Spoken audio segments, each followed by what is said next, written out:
So may mga guro nag-chat, sabi nila, doon daw sa kanila, tumanggi daw sila ng aral kasi wala nga naman daw budget, ano. Tsaka sabi daw, kasi ang ano nila ay pwede sila mag-refuse at hindi naman talaga teachers, kaya tumanggi sila. Yun daw ang reason nila sa principal. Ngayon, nag-offer daw yung principal ng 5,000 per teacher, garnish sila, tinanggap daw nila. Ngayon, sabi ng mga teachers, hindi naman daw pala totoo, niloloko lang sila ng principal para pumayag sila. Wala naman daw palang budget. So yung ginawa ng mga teacher, nag-back out ulit. Ganyan ang mangyayari. Ganyan ang mangyayari sa mga guro kasi binalandra ng DepEd yung kaya ang shock absorber nito ang namang problema mga principal, di ba? Yung isang ASEC sabi, pinagdiinan pa dun sa Congress, kaharap pa yung MAC, yung sila Sir Benjo Basas, na hindi guro ang aral tutors. Di ba? Tapos sa mga orientation ng aral, frequently asked question, hindi pwedeng pilitin ng guro. Pwedeng mag-refuse ang guro. Ngayon, may mga guro nagbabakot, walang makuha yung mga principal. Buti na lang dito sa amin, ay pinakikiusapan natin.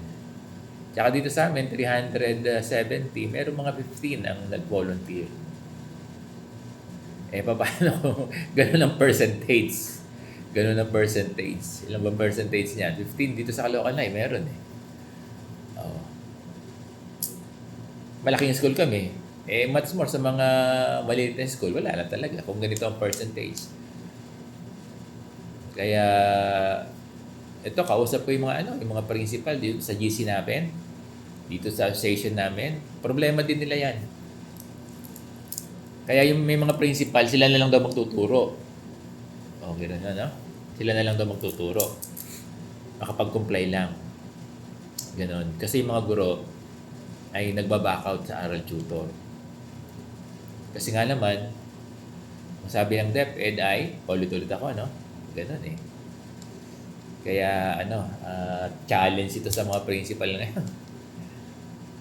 Challenge sa mga principal. Stress yung mga principal. Kailangan makakomply Kailangan makakomply. Yung sinasabi kasi ng DepEd na LGU, highly impossible. Ako, member ako ng ng LSB. Hindi naman ganun kadali. Ipopropose pa yan, pag-uusapan pa yan ng LSB, napakaraming member yan. Dinideliberate pa yan. Meron kami rito sa Caloocan, LSB, pero regular teacher. Yun ang gusto. Regular teacher. Wala for aral.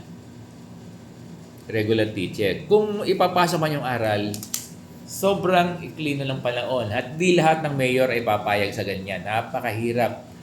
Di ba? Yung mayayamang city pwede. Yan, di ba? Caloocan pwede. Kaya lang yung aral, too late na para ipasok. Kasi ako member ako ng LSB, pwede kong doon erase. Kaya lang too late. Kaya lang hindi lahat. Sa municipality, mahirap sila makapagbayad ng wala silang mga LSB teachers. Yun ang mahirap, no? Sa barangay, wala tayong makukuha sa barangay, sa community, kung walang bayad. Kung walang bayad.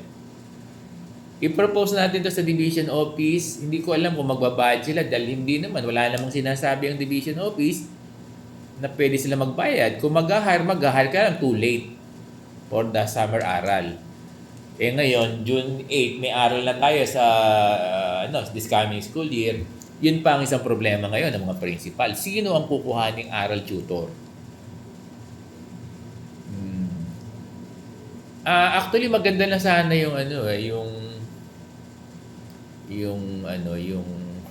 yung intervention ay pinapasok na lang sa regular class. Oo. Nagkakaroon ng intervention doon sa regular class. Ganyan yung dati Diba? Yung mga teachers, pag pinapasok ko lang din doon, binibigyan ng yung mga slow learners natin. Ano?